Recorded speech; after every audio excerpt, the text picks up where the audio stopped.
What up, bros? Welcome to another Brograph Broadcast. I'm Dave. And I'm Matt. And Brograph is a supplement to our site, brograph.com, which is a motion graphics tutorial site with tutorials, plugins, podcasts, and other MoGraph stuff. And on the show, we talk about everything ranging from motion graphics to Cinema 4D, After Effects plugins, render engines, doing business, doing taxes, being a contractor, or working for the man.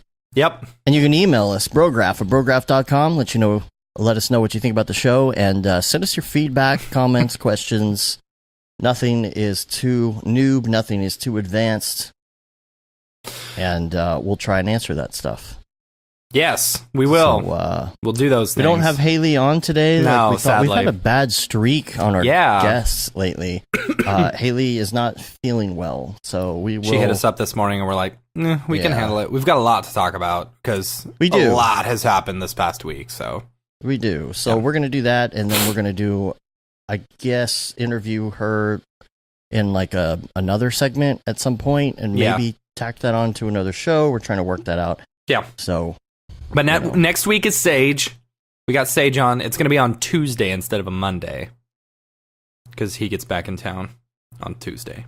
Yes. He will gladly give us a podcast Tuesday for a hamburger today. Hamburger. That doesn't make any sense. No, it doesn't. All right. So let's talk about the week. NAB East, first of all. Woo! NAB East, NYC. That was a lot of fun hanging out with everybody. It's getting bigger. It's getting so much bigger.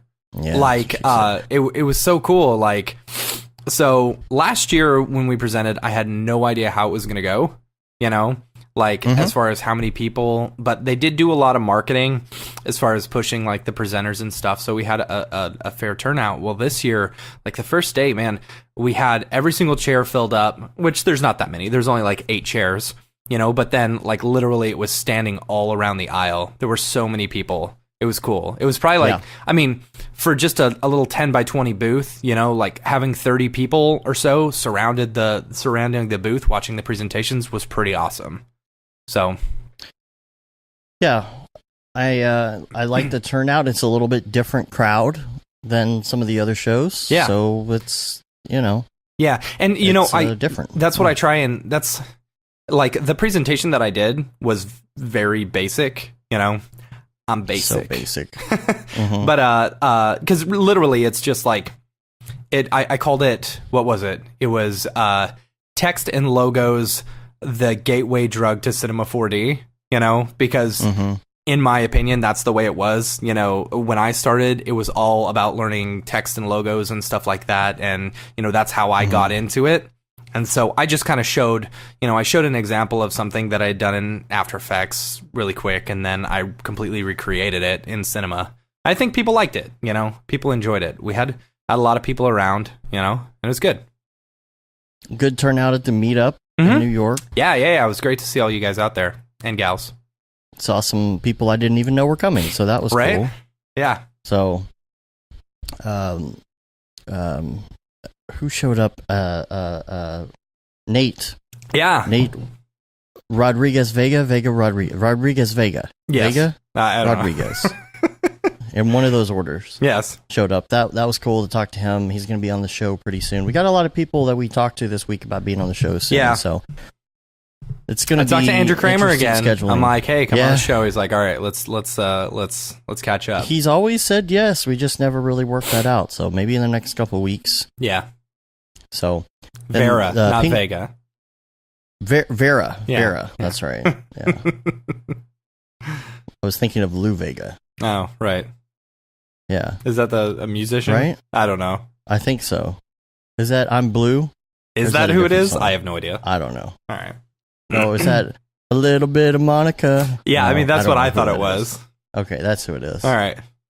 Dude, I hate Ping that Pong song. Party. Oh, Ping Pong Party was so much fun. It was so cool. Yeah, Maxon. Adobe Maxon. Yeah, Adobe and Maxon put on a little ping pong party at Spin in New York, and it was super cool. Ton of New Yorkers, like a New York motion designer showed up. You had Scotty Solomon showed up, which was cool. Also, Jeremy Cox from used to be a formerly of where is he at now? Or no, he's just freelancing now. Yeah, Imaginary Forces is where he used to be. Yeah, So a lot of cool people showed up. A lot of great people. And then I added some people to the Slack while we were there. So there's be some new people on Slack. If you're on our Slack channel, say hi to them. Met some people from Adobe that worked on Character Animator and stuff. That was fun. Yeah. And I'm surprised like there was an Adobe Maxon party, honestly, because Max was this week. And like, I don't know, I'm wondering if the Adobe people just got the short end of the stick and had to go to NAB, you know? Yeah. Yeah. I mean, if you're not at Max during Max, then, you know, I'm sure that everybody really wanted to be over there where all the hubbub was. We'll talk about that later in the show, like some of the Adobe announcements and things like that. So that was New York. We basically traveled 5,000 miles. Was it 5,000 miles? Yeah, it was 5,000 miles in 4 days. We woke up at what was midnight in LA, but we were in New York. This is after already traveling to New York on Tuesday. Like super early in the morning. Yeah, it was basically LA time. It was midnight when we woke up because we were headed to LA, but we were in New York. So we had like a 36-hour day basically on Friday. We left. Friday was insane. It was a long journey to LA because we stopped through Chicago. We went out to Otoy? I don't know. The layover wasn't too bad. No, because it was only an hour. So like we got off, we grabbed a drink, and then we, you know, literally got in our Dodge Charger, whatever it is that we rented. You know, okay, so this seems to happen sometimes. Like, we will pay for a, you know, like just a car that I like. So I wanted a Jeep Wrangler, like 4-door, because I really just wanted to test drive it, because I've got a 2-door, and I really like the 4-door, so I wanted to test drive it, right? Well, they didn't have it ready, so they're like, you can either take the Mustang or the Charger, and I was like, oh, man.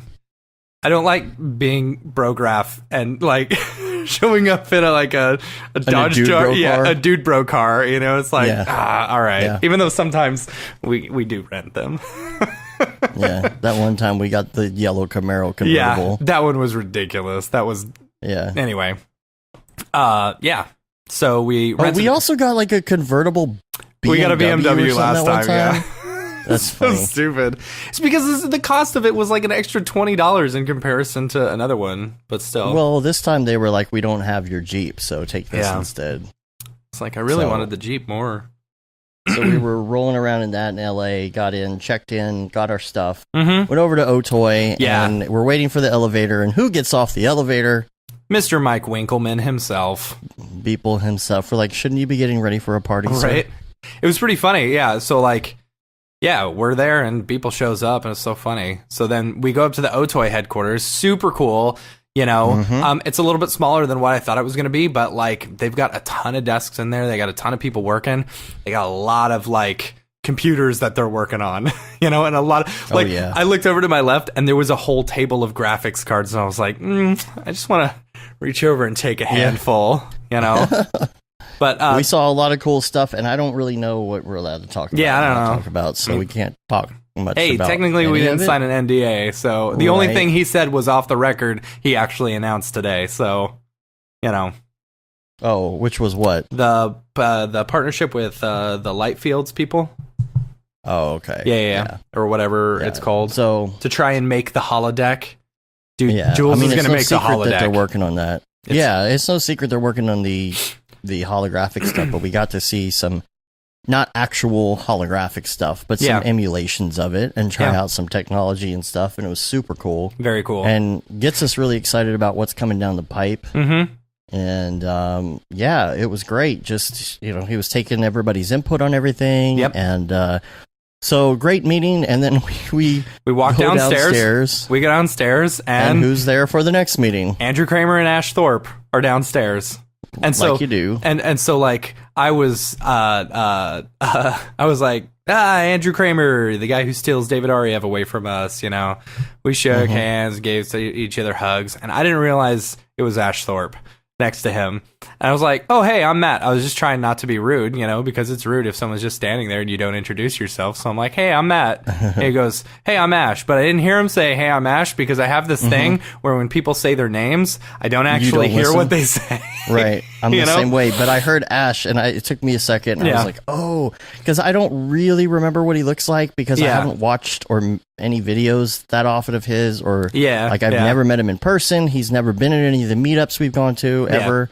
And so I was like, oh, this is Ash Thorpe. Yeah, it's funny. So I was just like, oh, hey, nice to meet you. I just thought he was one of Kramer's friends, And so then we go down the elevator. We go to our car, and Dave was like, oh my gosh, Ash Thorpe. And I was like, that was Ash Thorpe? Oh, I feel like such a D-bag, because it That's what you said, but I'm like, it prevented you from being a D-bag. Yeah, maybe. See? I don't know, fangirl in front of him or something like that, He puts his pants on 2 legs at a time, just like you. So, but did you see his pants? He wears the MC Hammer pants. Did you notice? I was not looking. I totally noticed he wears MC Hammer pants. Pretty awesome. Were MC Hammer pants? Was he not wearing jeans? No, they were jeans, but they're the MC Hammer jeans that they sag down to the crotch sags down to your knees. Okay. Interesting. I'll have to find some. Anyway. Weird. So yeah, well, right, okay. Sage says, "Yeah, we're just in with the people, Ash Thorpe, Andrew Kramer crowd, But here's the thing: we weren't hanging out with them. They probably told us to come at 4 because they didn't want us hanging out with those cool guys. Right. That's right. Fine. So we did that. Then we went to the party, which was the party of the decade, in my opinion. If you were not there, G-Rant, I'm looking at you. Then you missed out, because you guys are going to FOMO so bad. Oh my gosh. This was the best party I've been to in a long time. It was so good. How EJ and the Grayscale guys were not at this party blows my mind. Yeah. We were definitely missing them. Yeah. Definitely missing them. Yeah. They should have been there. It was amazing. There, almost everybody we know in the industry was there, and it was insane. Yeah. G-Rant said, I knew this part of the podcast was coming, yeah. Yeah, this is the FOMO section officially. Hashtag FOMO. Okay, so who was there? Good Lord. Okay, so what's cool is every single person, just about every single person that we have met at NAB or at SIGGRAPH, working the booth, all the presenters, almost every single one of them were there. Or actually we saw this week at some point. It was so amazingly cool. It was so amazingly cool. All the people cool. we were just talking about, plus Jules came. He stayed for a long time. Yeah, he did. Chatted with a lot of people. Maxon Rick, Matthias, Paul showed up, even though he wasn't going to. Even though, he did the same thing as us. He flew from New York to LA, and he wasn't originally going to go, but he showed up. It was pretty awesome. Let's see. Brandon Parvini was there. Who else? Obviously, David Ariev and Schmoopy. Yeah. Zach Corzine and his girlfriend Brittany. Let's see, who else? I'm gonna have to look at Nick Scarcella was there. We got to meet Nick. Yeah, finally. Yeah, it was. Jeez, it was so good. It was so good. Yes, you all should have gone. Yeah, I'm bringing up my my deal so I can see who else was there. So, Brett Morris. Brett Morris was there. Steve the whole Teeple Ranger was there. Yeah, Steve Teeple, the whole Ranger and Fox crew. Jan was there. Yeah, Jan Sladeko. Chris Doe was there. Chris Doe, yeah. Andy was there, Ren. Oh yeah, Ren the Reaper. Yeah. Andy was there. Tokyo. Yeah, was in New York. He was in New York, not in LA. Yeah, he was but not we got to see Tokyo. We're forgetting a million people. There's so many, I just can't even remember. Yeah, it was that good. I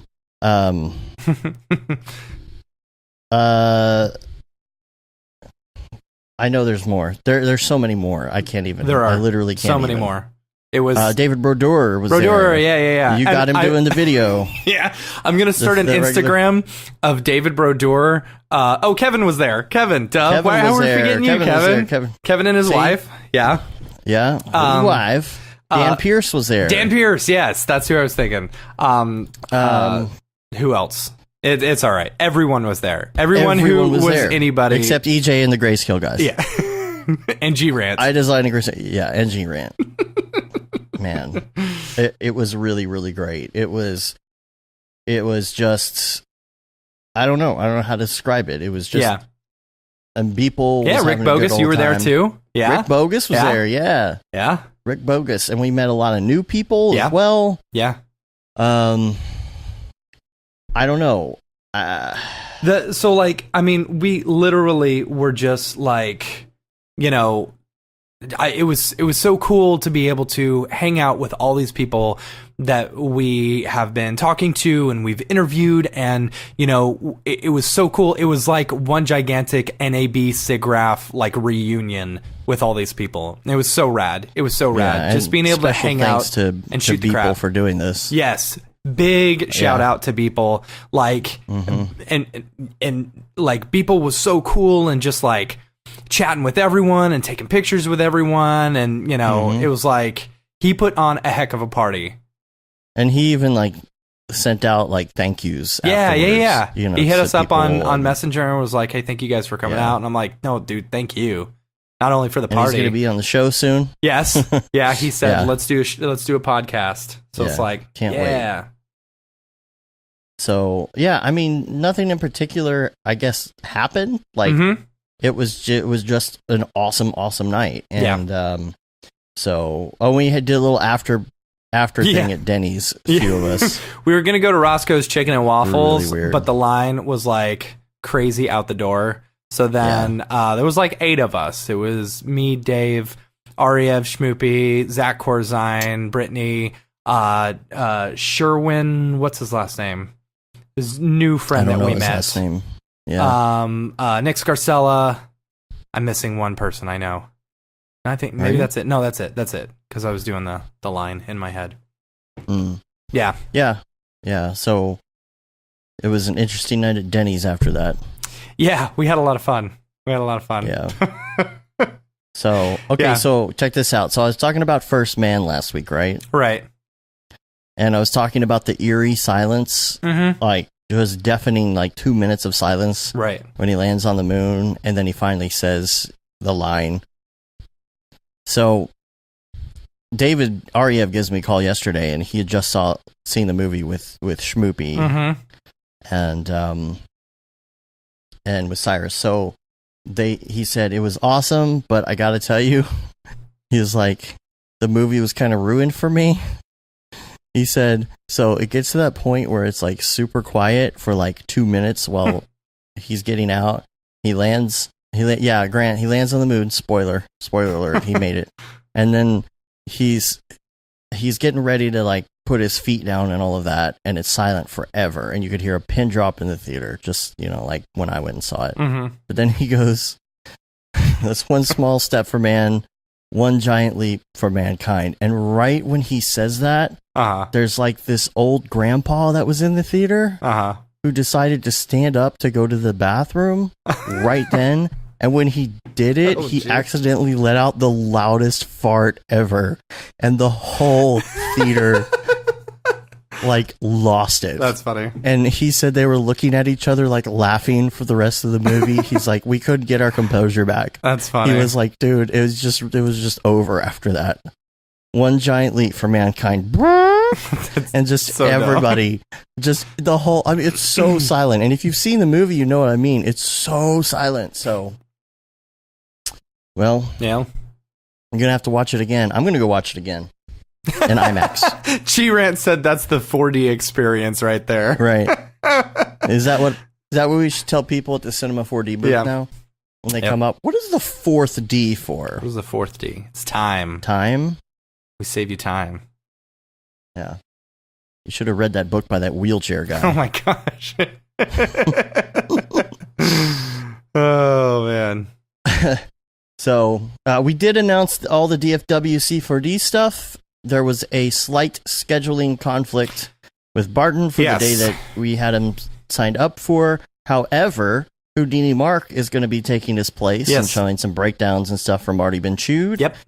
And maybe like some Houdini Cinema 4D integration. I don't want to get too far in that. I think a lot of people there are not like...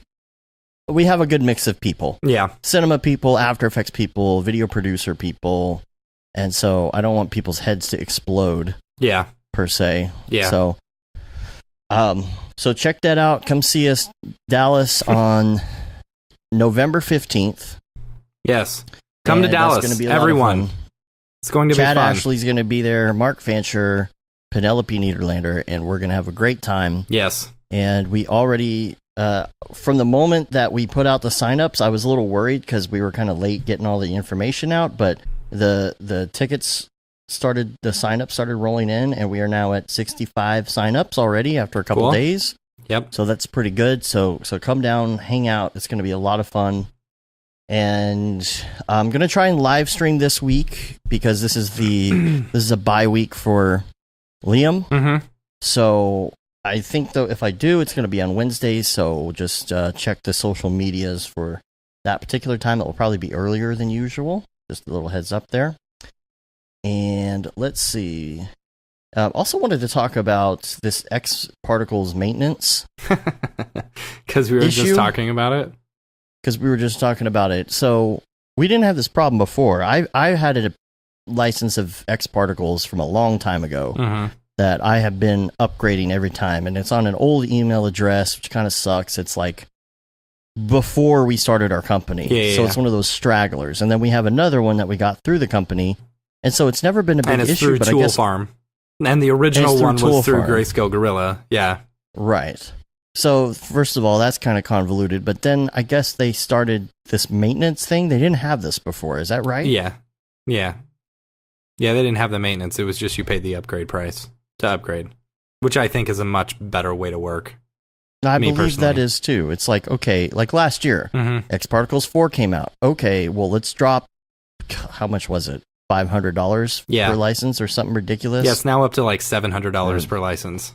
Or an upgrade price, whatever that was. Still, but it's like you drop all that money on it. It's like, okay, well, if you let your license lag and there is no update, so you haven't paid for an update, and your maintenance has lagged, you can't even click on your download link anymore. That's what gets me. Yeah. It's like, okay, I get the support part. I get that. Yeah. But I should be able to still have X particles if I need it. Yeah, and from what I've heard, they say, well, you need to keep a copy of your download. Well, if you're keeping the downside on that is if you're keeping a copy of your download on your computer and your computer takes a dump, it's like where. So then you got to put it on Dropbox or something. Right. And I understand backing stuff up. It's not like I don't back stuff up.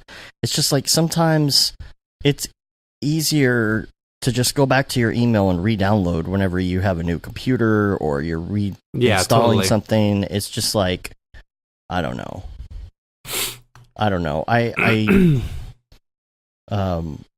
Raid Zero says that's weird. What's weird is that there's two prices to upgrade.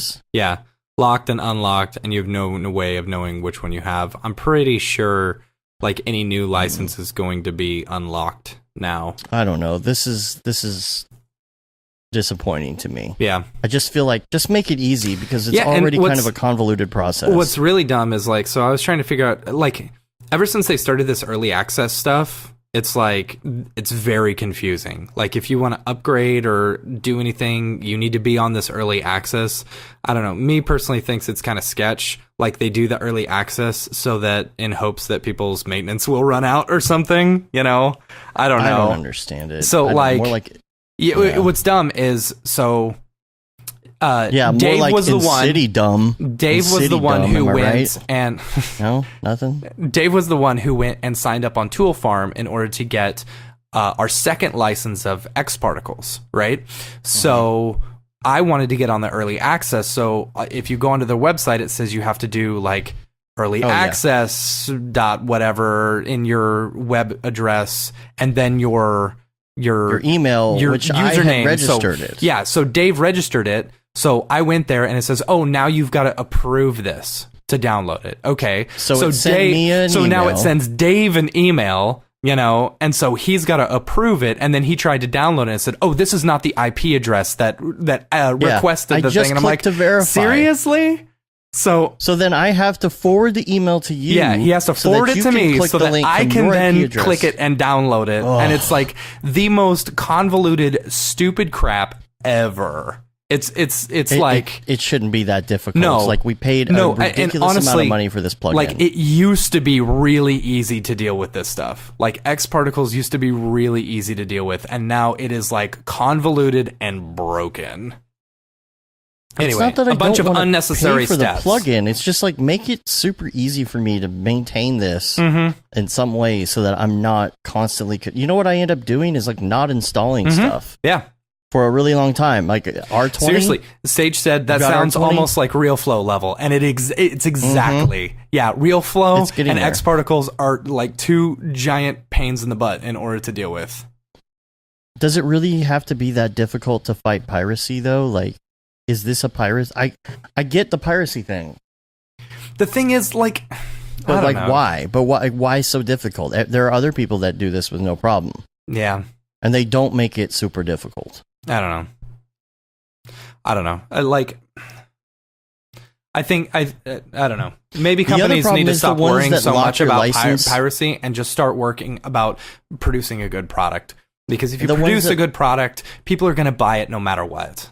I And don't the know. ones that lock the license to your serial number, so then when you get a new version Yeah. of Cinema 4D with a new serial number, then you have to go in and you have to say, oh, by the way, I got to change my serial number. And then you got to go through that process so that you Yeah. can get it to match your serial number with the new version. And me, like an idiot, of course, like a couple years ago, I did it and I changed it to my temporary serial that I Right. got Oh. before I registered Cinema, and then they sent me the new serial, so then I'm changing it twice.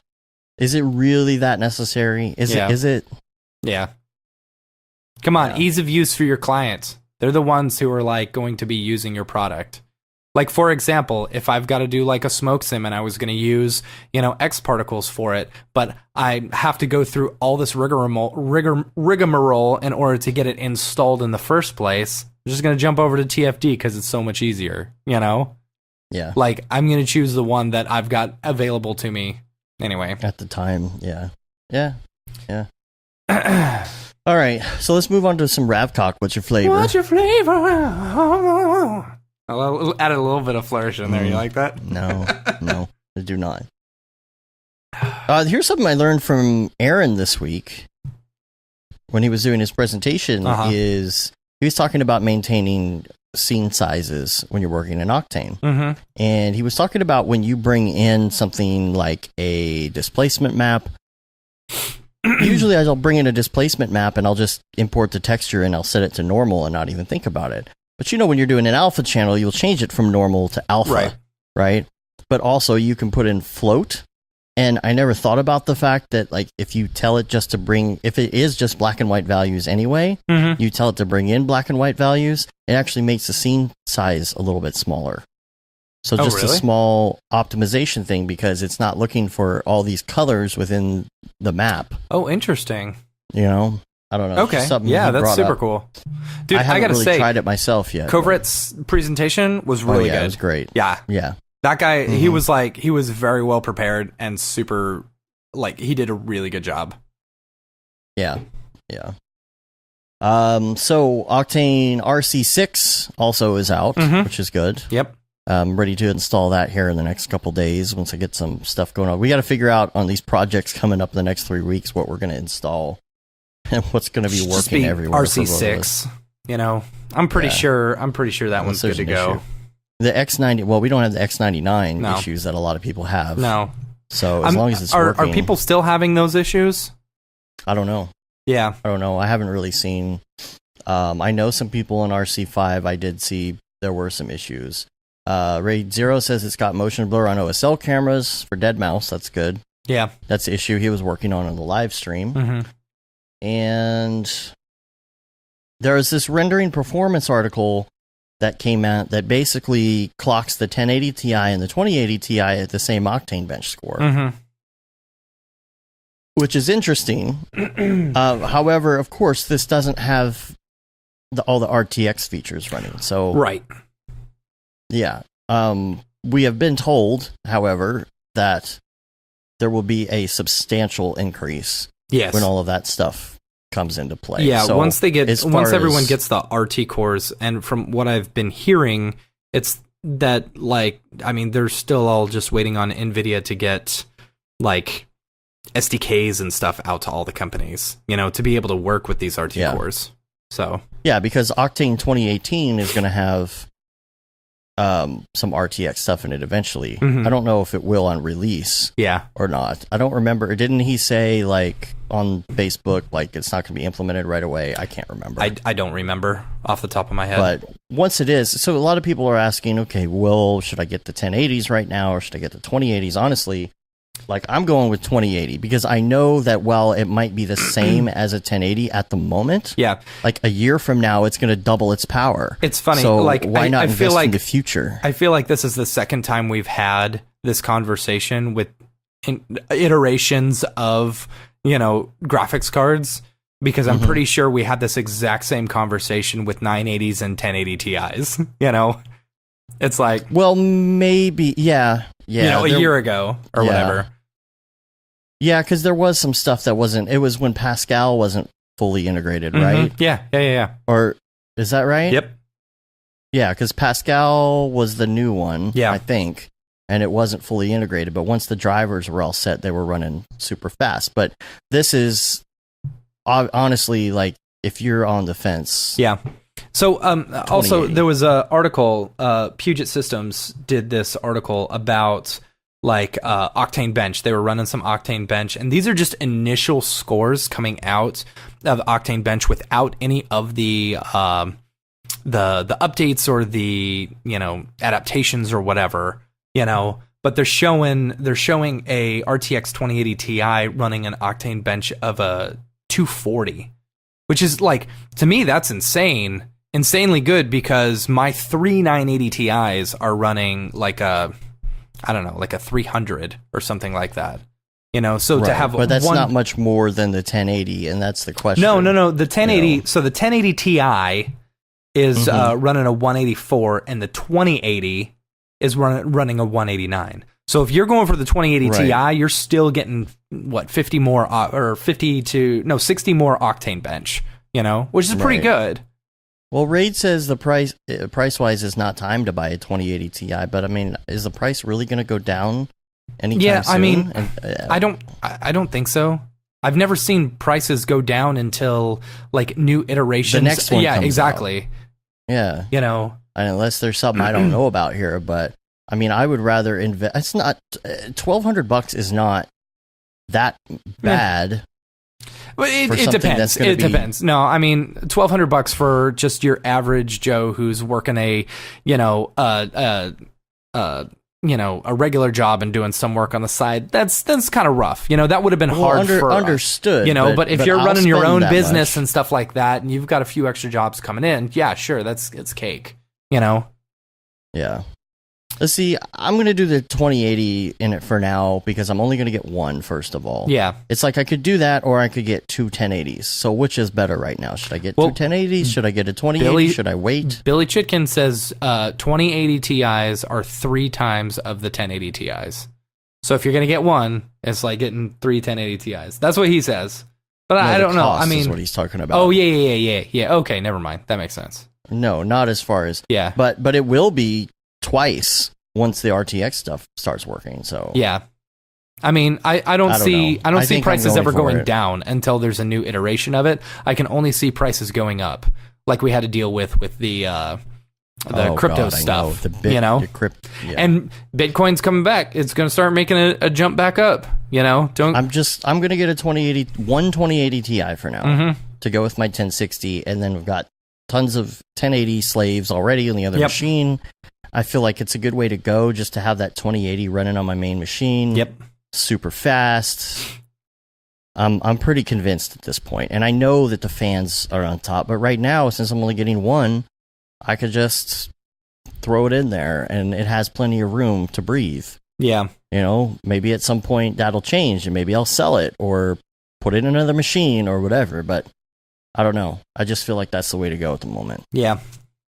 I don't know. Maybe once we get some extra cash, I'll buy some 1080 Ti's, and then we can just test it. We'll test it. You know? Just for you. So let's go to some topics real quick. Let's do it. I say real quick. I mean, we got quite a few little topics to talk about here. We don't have to spend too much time on them. It is going to be a short show. Topic number 1. This was something I was thinking about today, about measuring your numbers by quarter rather than month. Because as projects get bigger and more long-term, let's say you're doing short-term projects at first. You're doing an explainer video here, you're doing a graphic here, a logo, flying logo, whatever, and you're working projects by the month. Well, you can look at your month and you can look at your returns for the month. Or if it's like us, you look at it and say, okay, well, bonus for this month. Well, what happens when you start working on the bigger long-term projects that are bringing in more money, but like you start working on it in September, or, you know, you get the gig, you start going, you work on it all the way through October, and then you bill it in November. Well, you really don't have too much to show for October. Yeah. Because you didn't bill it in October. So as you go by those numbers, I think it makes more sense to start looking at how you're doing in terms of quarters instead of monthly figures. I agree. Because, for example, our May and our July were awful. Like, not even making payroll awful. But then you look at our June, and our June was like 4 times payroll. You know, it's all because we were like, you know, doing jobs. Working on stuff in that time. Yeah. So it's those averages. So, I don't know. That's something, because one of the things that we do is when we hit certain numbers, we give ourselves bonuses. But then it's like, okay, that makes sense until you hit the next month and it equals like nothing. Right. And it's like, well, maybe you need that money. So maybe bonuses would be better divvied out as a quarterly bonus. Was this was this your way of talking to me about bonuses and when we should restructure bonuses? I don't care. I mean, we can keep doing it the way we are if you want, but I'm just saying we actually might end up with more bonuses if we do it that way, technically. So, that's funny. Whichever.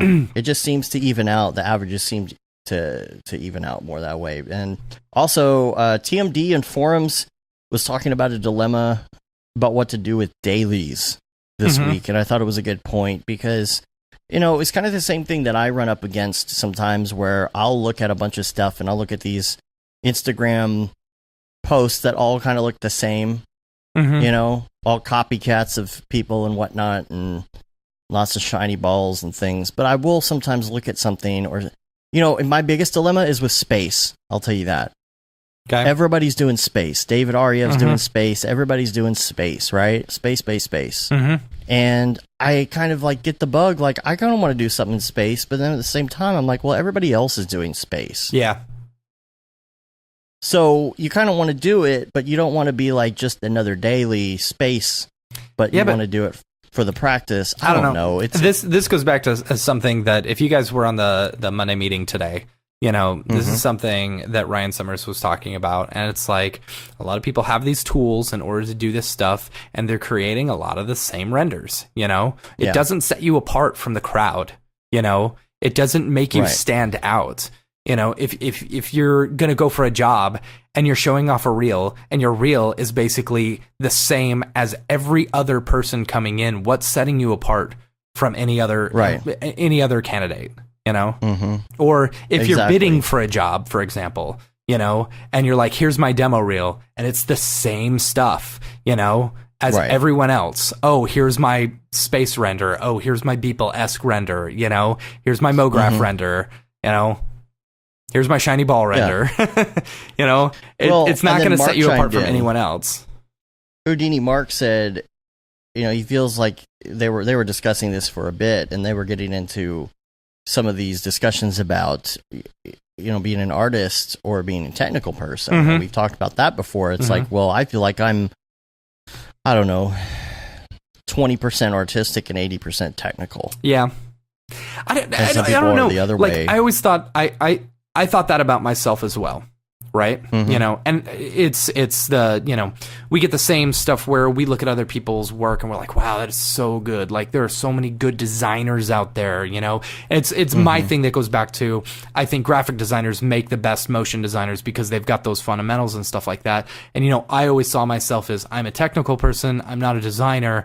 But the more and more work that I've seen coming out from other people, like, you're able to pick it apart. And being a designer is, you don't just do it, you know. You slowly get better at it. You know, it's like how do you learn to draw? Well, I just draw a line. Okay, but like, to learn how to draw, you actually know where the line needs to go, you know, and stuff like that.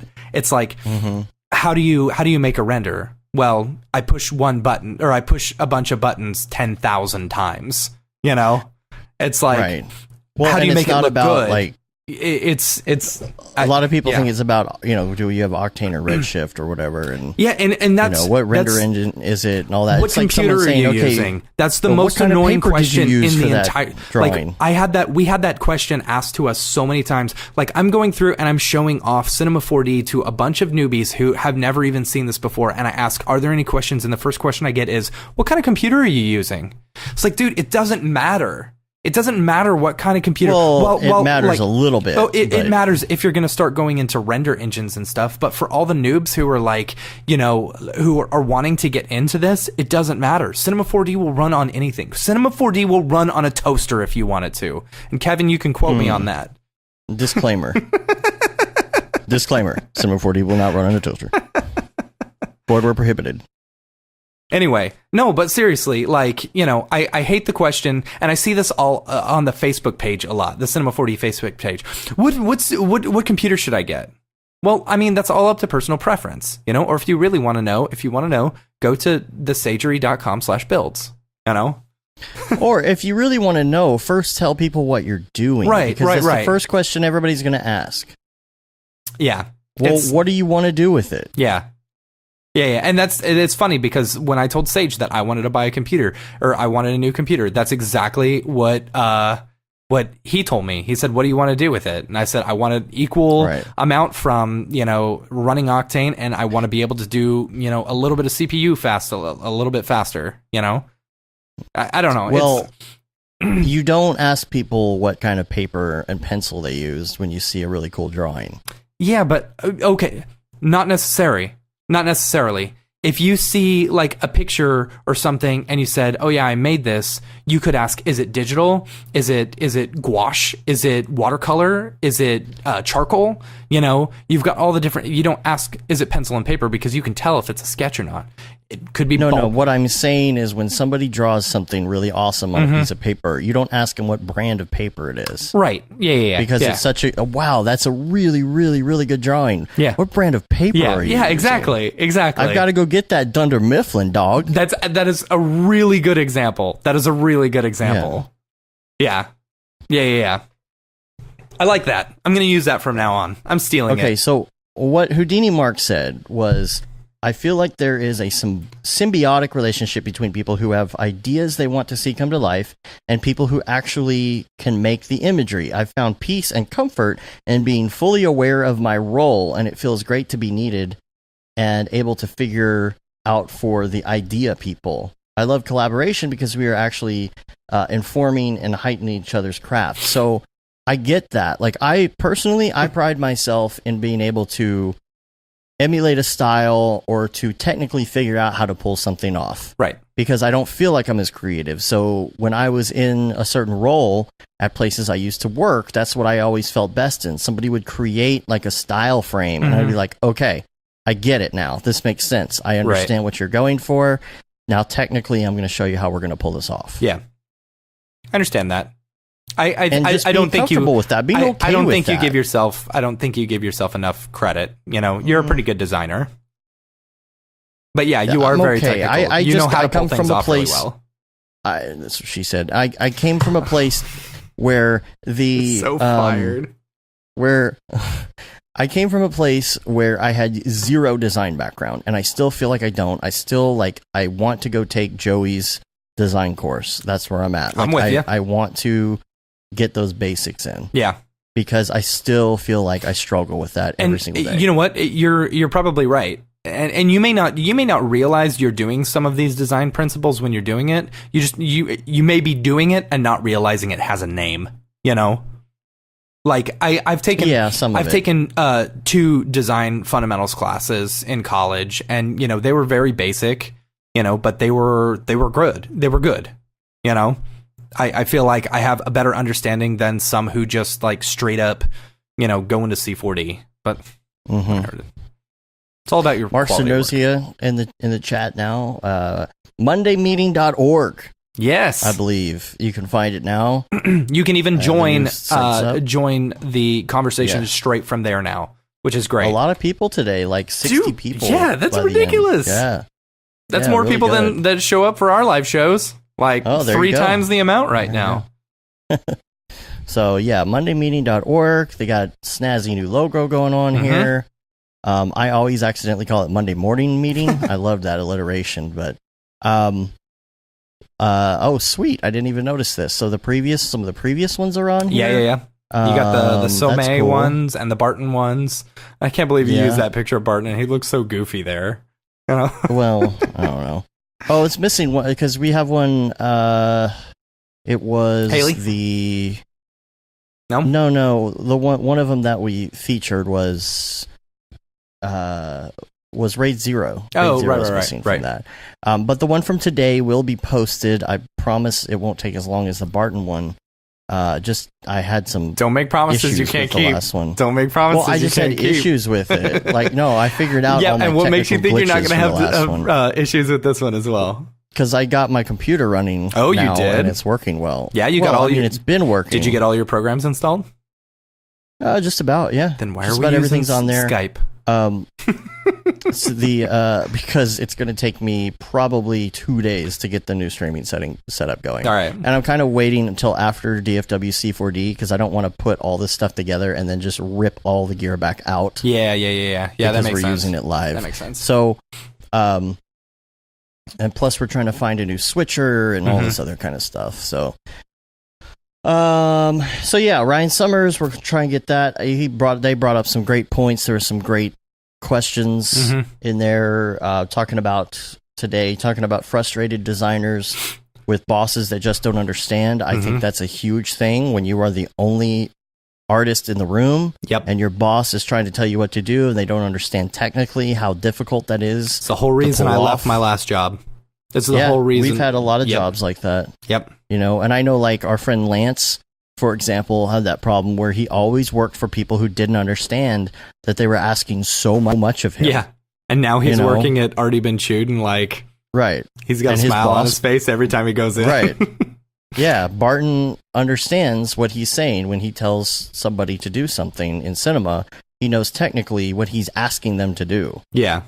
You know? So, what else did they talk about this morning? The story about, he told a story about the contractor that's so easy to work with. And it's kind of like, where do you learn how to be easy to work with? Yeah. You know, I give credit to one of my old bosses when I was on the road for being able to accomplish things on time, being able to respond to people when they send you an email in a timely manner. Yep. You know, just being responsible for everything, showing up on time, showing up early.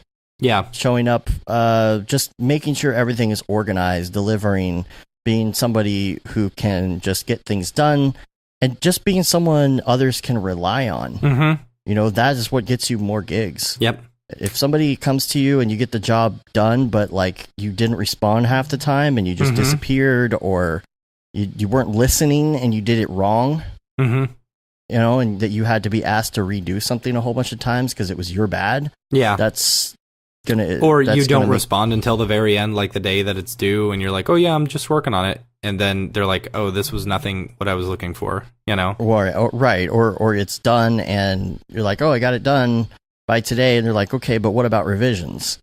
Yeah. Now we need all the revisions in one day. Yeah. There's a lot to that, and it's not something that comes naturally for some people. Yeah. So that was a really good conversation, and he was saying it should be like there should be like a class, like a master class on working with clients, because it's true. Like there are so many things you need to know in order for a project to go smoothly and for somebody to call you back for another project. And I feel like just about all of our clients end up coming back to us because we are staying on top of things and writing things down and doing lists and checking them twice. We're Santa Claus. So let's see. Tokyo Megaplex. I love that guy. In show topics, he said, one for a stinky opinion that most people on here will probably agree with. The CG MoGraph work I've seen from people who just learned it on their own versus the people who have just learned it in school is at least an order of magnitude better. I think this is for multiple reasons. You need to be really passionate about something to learn it on your own. And this day and age, you need to be able to learn things on your own to problem solve. The amount of people I've seen in school not taking advantage of online resources is astounding, and it shows in their work. Of course, there are those who do both, and that's definitely the way I think it should be approached. But don't teach how to use a program in class. Make them learn most of that outside the class and focus on what to do with that knowledge and apply that in the classroom. Yeah, here's what... Okay, so this is just my experience. It may not be the same for everyone else. But my school... I went to the Art Institute of Dallas, whatever. It was an okay school. It wasn't worth the money that I spent. I wish I would have gotten a 4-year degree instead of a 2-year degree. But I wanted to get right in there and just start working. From day one, we were touching cameras and running audio and stuff like that. So, it's a trade school. Here's the thing that they taught me. They taught me how to use the tools, how to press buttons and stuff like that. And they didn't really teach me a whole lot when it came to like post-production and After Effects and stuff. I learned a good majority of that myself on the job or by watching Video Copilot tutorials. And with any education, no matter what degree you're going for, it's all going to be about how much you put into it. And I would get so mad at all the other students in my same program because they'd be like, how do you do this? How do you do this? How do you do this? I'm like, why aren't you learning this stuff on your own? I can't do all your work for you, or they're like, oh, I didn't get this done in time. It's like, dude, don't blame me because you're a slacker. I ended up like winning, best portfolio on graduation. And there's a reason behind that. It's because I worked hard. I wanted to learn more. I wanted to do well. I don't want to just sit back and get paid nothing. I want to sit back and get paid a lot, So with any education, it's really going to be about how into it you are and how much you put into it. How much you put into it directly correlates with how much you get out of it and how well you do.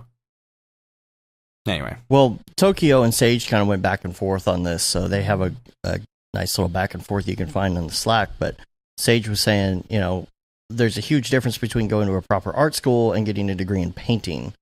Right. There's a ton of schools whose job it is solely to teach you how to use software. And they aren't bad schools, but they require the student to actually put in the time to learn the actual design principles.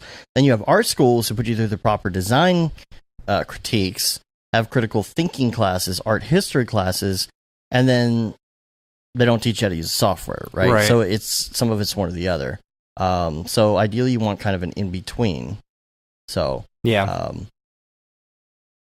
it's there's a good balance in there. And I feel like though, like as far as like where I went to school, it was all technical. I didn't really take any 3D classes except for one when I was on the way out. Yeah. And that's the one where like it was 3D Max and the teacher was like, you already know 3D Max, so just show up with a project after 6 weeks. Yep. And I was like, okay. Yeah, that was I got to skip my Media 100 class because I had gone through and learned it. I know, right? La-di-da, Media 100. I think the director knew that they were dropping that class, or, in like a few semesters. So, let's see. That wraps that up there. I wanted to talk about Adobe updates real quick. Yeah. So it was Adobe Max. They announced a whole bunch of stuff. I guess Photoshop CC coming to the iPad, and it's supposedly supposed to have a whole bunch of functions of actual Photoshop, except it's all designed for touch. So that should be interesting to see. Weird. Maybe on a big iPad with a pen or I don't pencil. know. I don't understand. Like, I don't know. Maybe it's just me because I could see Photoshop on the giant iPad with the pencil. I could see that. Mm-hmm. But if I have a computer, I'm probably going to go to that first. Right. Then there's Project Aereo that looks interesting. It's like AR stuff. So I'm going to be following that because I want to really be in on the beginning of AR stuff and things. Yeah. You know? And also Premiere Rush CC.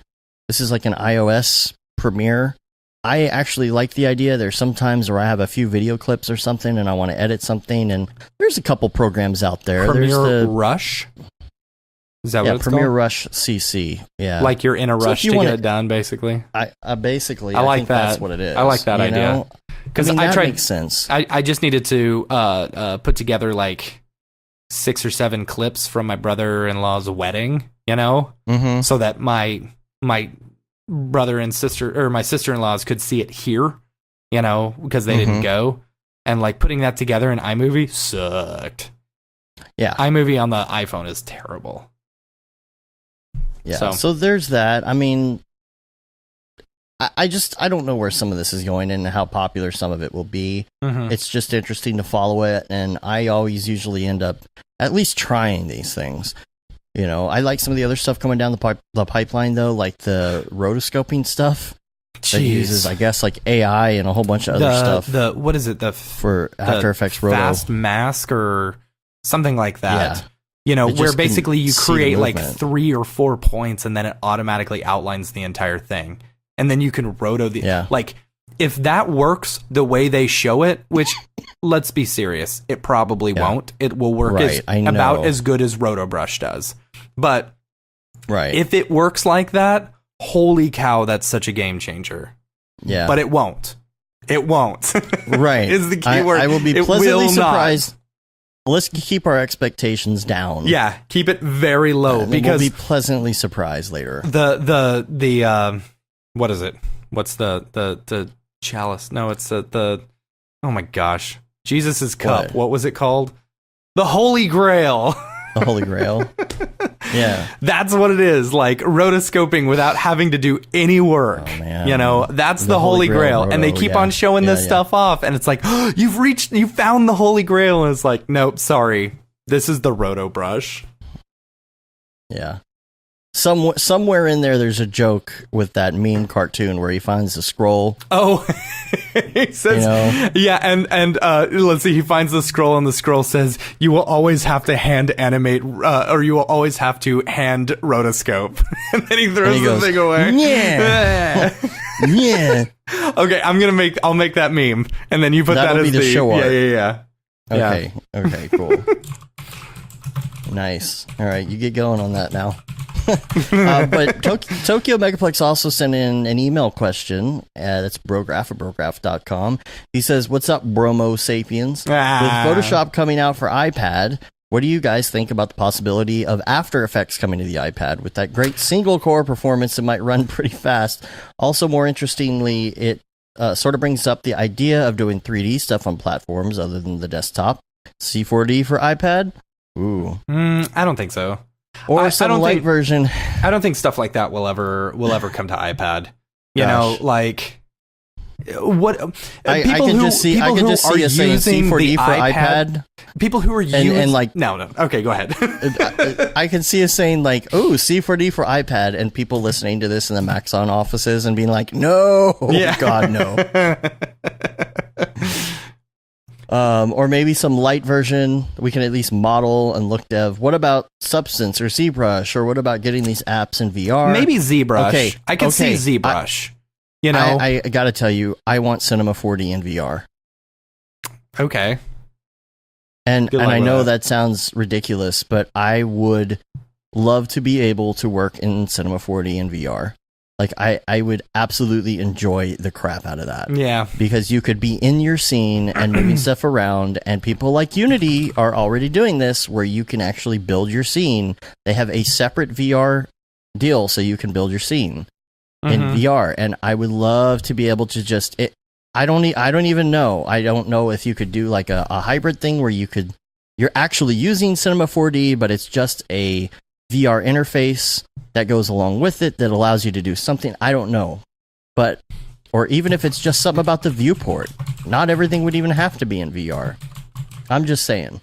A VR viewport would be so spectacular. I've tried to do it before, just to see if I could do it by putting it into like a regular like desktop viewer for Oculus Rift.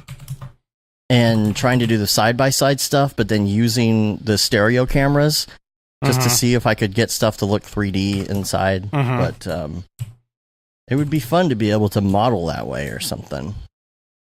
I don't know. Substance Designer VR. Yeah, I know. I did see that. See, that looks really cool.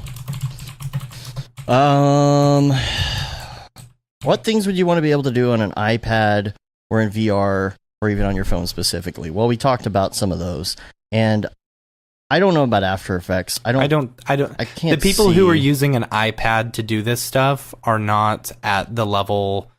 Once they get to the level where they need to do more stuff, they're going to be using a computer. They're not going to be using an iPad. It's just too much trouble. I need a mouse. That's my biggest problem. Yeah, iPads are for. I'm going to say iPads are for consumers. They're not for professionals. Yeah, and I know there are people out there that try and use them every day, but it's almost like they're trying to prove something. Oh, I never use a laptop. I use my iPad for everything. Yeah. Even if it makes it more complicated. Right. It's like they're all trying my photography. to prove... I take pictures on my iPad with the Bluetooth keyboard hanging off the side. Right. Because reasons. There's always going to be a need for computers and a mouse. That's the thing, the mouse. The mouse isn't going to go away. Yeah. I can't see the mouse ever fully going away. Yeah. It might be used less. Yeah. But. All right, well, let's do some Beeple's People. Let's get out of here. What should this say? You will always have to rotoscope frame by frame? No. No. It's, hand roto will always be necessary in some form. Nah, that's too, I'll figure it out. Okay. Yeah. All right. Beeple's People. By the way, this is where Beeple skips. Yes, I talked to him. So I talked to him. I said, okay, I have to ask you, do you listen to Beeple's People? And he said, he's like, I'm gonna be very honest with you. I don't listen to it. I always skip it because it he doesn't feels like feedback on his own stuff. It's It feels too what's the word? Masturbatory. Masturbatory, he said. Which, I get it. You don't want to hear critiques of your own stuff. The thing is, though, it's kind of changed. Like, we don't even critique it per se anymore. Now it's just like only about the story at this point. Yeah. But I understand. People's people, where'd you get that People's people, what's up with that guy? So, we're going to go to October 16th, Year of Our Lord 2018. Yay. People viewer of choice. All right, are you there? And by the way, he's not the only one who skips People's People. I met a few people that's a shame this week who skip it as well.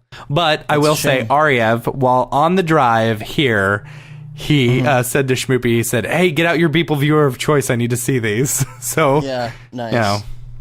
Yeah. Well, all right. So, anyway, let's take a look at this first one here. What about rotoscoping will never be a click of a button? Yeah, there you go. All right, will never be automatic. Oh, there we go. I like that. All right. This is called Space Force 2067. Now, on the Beeple timeline of things, 2067 is pretty low on the totem pole, so this to me fits in the timeline that I am currently putting in my notes and my pieces of yarn and string connecting to different things. And this makes sense because what happened is we announced a Space Force, and by 2067 we'll have some astronauts shooting people in space with American flags because resources. And so that's pretty much what this is. I do like the scratch he has on the glass. Yeah. It is interesting though that it's 6 and not 5. Did you notice that? No. That little hash marks, when you do a hash mark like that, it's supposed to be 4 and a slash right for 5, but this is actually 6. Oh. I don't know if that's code for something. I doubt. I think he just added one extra hash. Oh, okay. So, pretty good. I like this. This falls perfectly into the storyline that I have in my head at the moment. So, let's go to the next one. This is going to be October 17th. And this is called Lunar Year 51. So, I'm guessing this is about 51 years into terraforming a little bit of the planet. Of course, you look in the sky and the moon is in the sky, so I'm a little confused. Which one was this one? Son, I am confused.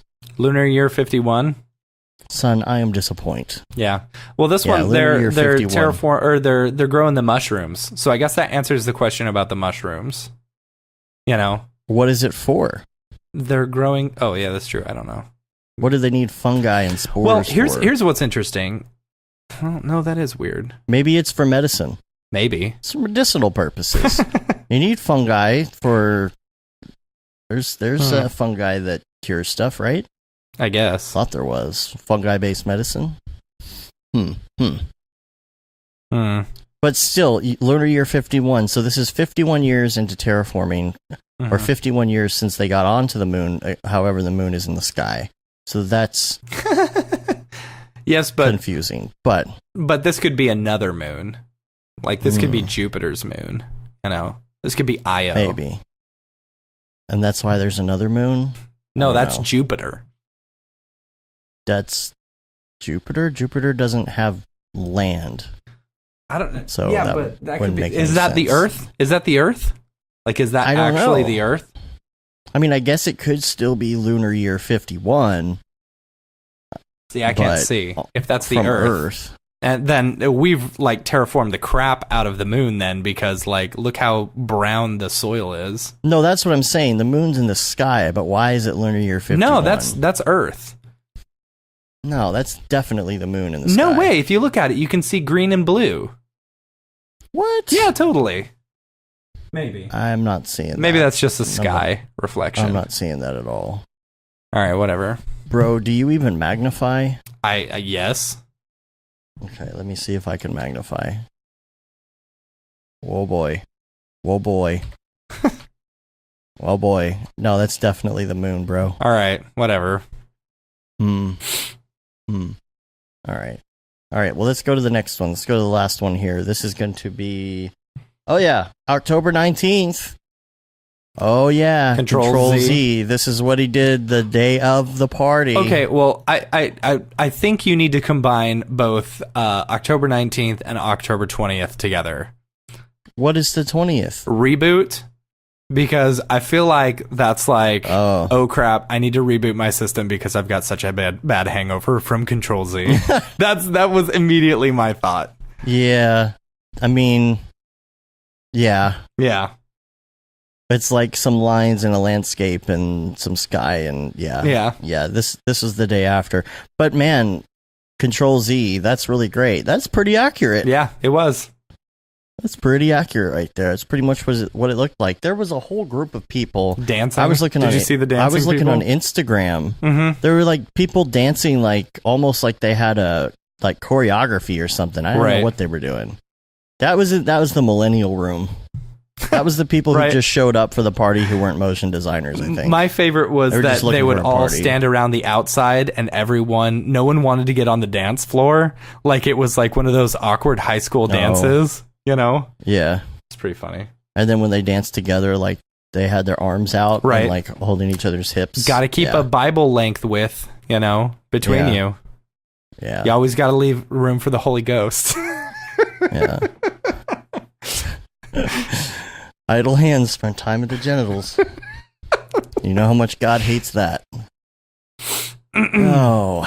Anyway, let's go back to the two of you here. We're done with the People's People segment. And I don't think we have anything else to talk about. Oh, it was a short show.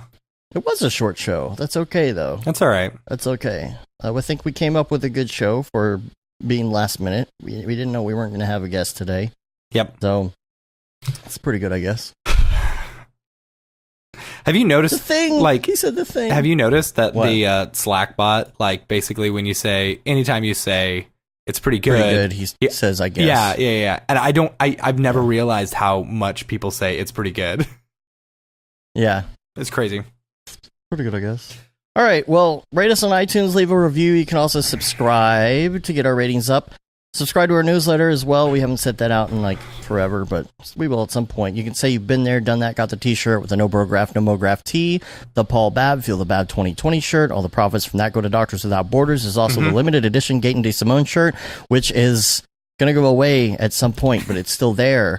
And then there's the Render Things shirt and hoodie, and coming soon, the long sleeve tee, which I want to get on because I really want to wear one of those. It's getting kind of chilly around here.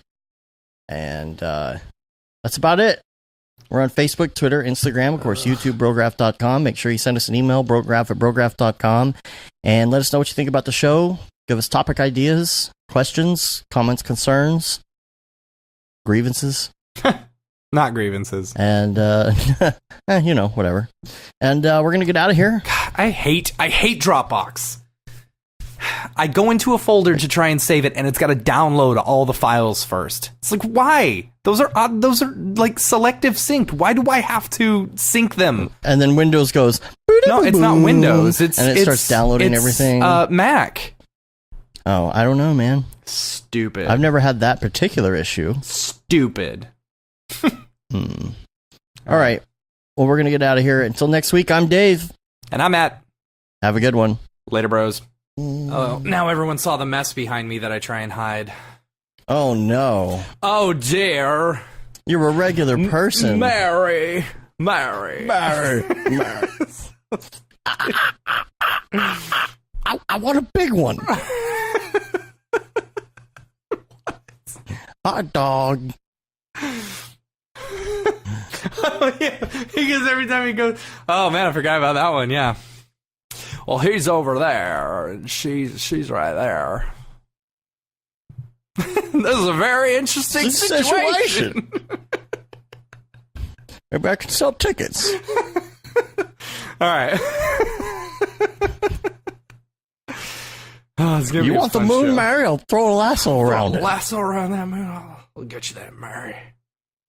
Mary. Poor George Bailey. It's like the saddest movie in the entire world. All he wants to do is travel, and he can't. I know. He's got to keep on dealing with other people's crap. Because of his stupid kids. What did I just come outside? Oh, that's pretty good. All right. Because of his stupid kids. Dang it, Zuzu. Why'd you have to get sick? I don't have your money, Matt. It's in cryptocurrency. It's in Bill's house and Fred's house. What the hell you doing with my money in your house? Oh, boy.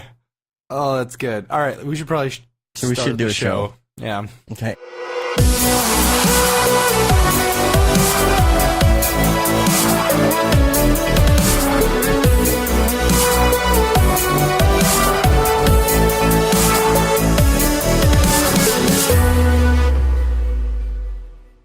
It's pretty good, I guess. Brograph.com, an online resource for learning Cinema 4D, After Effects, and other motion graphics tools specifically catered to help you prevail as a motion graphic designer. What's up, bros? Welcome to another Brograph motion graphics tutorial. With tutorials, plugins, and now a podcast with tens of thousands of listeners worldwide. Yeah, it's a great community to be part of. We give you professional time-saving tips, industry news, interviews, shortcuts, and lessons that help keep you current in the world of motion design. Throw in HDR Studio, take the render settings, pick the HDR, put in reflection, and gorgeous. I love projects that scare me. When our art director comes to us and asks for something that I had never done before, man, it gets me pumped. Our weekly long-form podcast will give you the latest news, help you in your file management, hardware configuration, and client relations. Learn about the latest render engines, modeling techniques, and workflow integration while staying entertained. Real nice banana. Ah, that's so funny. All right. I'm going to live forever. Our Brograph Talks are a chance to see the way industry leaders from around the globe are changing the face of motion design. Sometimes you got to make stuff that you're not going to put on your reel, and I'm not here to judge. The podcasts and talks include people like People, Barton Damer, Nick Campbell, Andrew Kramer, David Ariev, Chad Ashley, Paul Babb, EJ Hassenfrost, Mitch Myers, Chris Schmidt, Jules Urbach, Cornelius Dammert, David Brodeur, Andy Needham, Caitlin Kaju, Zubair Parker, Noseman, Ryan Bean, Casey Hupke, Nick Lyons, Sage, Joey Korenman, Jeremy Cox, Rick Barrett, John Dickinson, Matthias Omatola, Patrick Goski, Brandon Clements, Steve Teeple, Tom Glimpse, Patrick Longstream, Julia Simone, Devin Coe, Al Heck, and even Deadmau5. You get that render done. Yeah, you better frame what? Our Brograph breakdowns go behind the projects and give you an insight on what it's like to manage and maintain your own personal business or work for a large company. Join us for live sessions, check out our useful plugins, watch time-lapse projects, interact with us, and send us email questions and topic ideas. Or just hit the Rando Render button and do an imaginative daily that'll keep you on your toes. Take all your dreams and let's do it! Subscribe today and get automatic updates on the latest tutorials, tricks, tips, and inspiration brought to you by industry professionals Dave Koss and Matt Milstead. We don't care how you get here, folks. Just get here. Subscribe now to Brograph Tutorials.